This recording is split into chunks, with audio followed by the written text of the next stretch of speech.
महत्वपूर्ण विषय पे चर्चा हुई और कल पूरे प्रदेश भर से लाखों प्रधानमंत्री आवास के हितग्राही यहाँ उपस्थित थे और उनकी यह आक्रोश रैली थी, नाराज़गी थी, गुस्सा था और उस गुस्सा के प्रकटीकरण के लिए आए थे। मगर जैसे बर्बरता दिखाया भूपेश सरकार ने, जनरल डायर की याद आने लगी। जिस प्रकार हथगोले फेंके गए, जिस प्रकार लाठीचार्ज हुआ, वाटर कैनन जिस प्रकार छोड़े गए, ऐसा लगा कि कोई दुश्मन की फौज खड़ी है सामने। जिस निर्दयता पूर्वक पुलिस ने वहाँ पे लोगों को दमन करने का प्रयास किया, आज हमने इसके लिए स्थगन लगाया था और स्थगन का विषय था कि लाखों हितग्राहियों की चिंता और बातचीत करने का विषय था। लाखों लोगों के लिए जिस प्रकार अपमानित किया गया भूपेश बघेल के द्वारा राजधानी में, उस मुद्दे को लेकर था और जो झूठ बोला गया उसका मैं पर्दाफाश करना चाहता हूँ। मुख्यमंत्री जी असत्य वचन कर रहे हैं। उनका जो बयान पेपर में बड़े बड़े अक्षर में छपा था उसका मैं खंडन करता हूँ।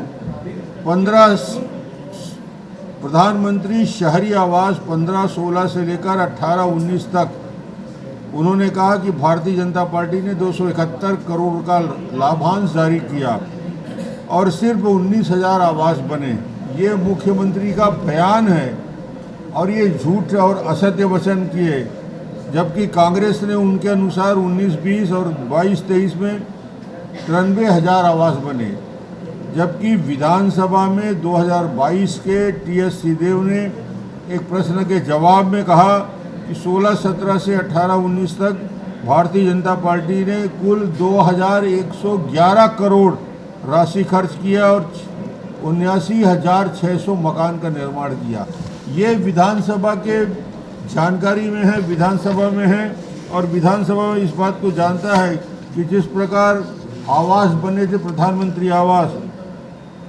दूसरी गलत जानकारी उन्होंने दी, ये विधानसभा के प्रश्नोत्तरी में उनका जवाब मुझे दिया गया टी.एस. सिंहदेव द्वारा और ये जवाब बताता है कि प्रधानमंत्री आवास योजना में भूपेश सरकार कितनी बुरी तरह से असफल रही।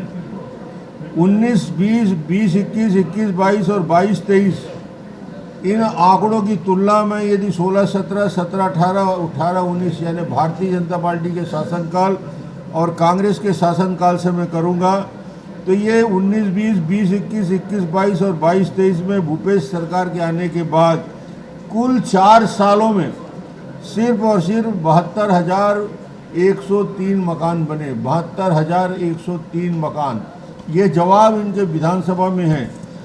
और भारतीय जनता पार्टी ने 16-17, 17-18, 18-19 में 7,53,080 मकान का निर्माण किया। 4 करोड़ 56 लाख रुपया की राशि खर्चा की गई। ये ग्रामीण आवास की बात है। ये तुलना करिए 7,80,000 और 72,000। इसका मतलब ये हुआ कि भूपेश सरकार के आने के बाद आवास योजना में जो मैचिंग ग्रांट की राशि दी जानी चाहिए थी वो मैचिंग ग्रांट की राशि नहीं दी गई, जिसके वजह से आज पूरे प्रदेश में आक्रोश और नाराज़गी व्याप्त है और जिसकी वजह से कल लाखों लोग आए थे जिनके ऊपर असुर गैस के गोले छोड़े गए, अपमानित किया गया।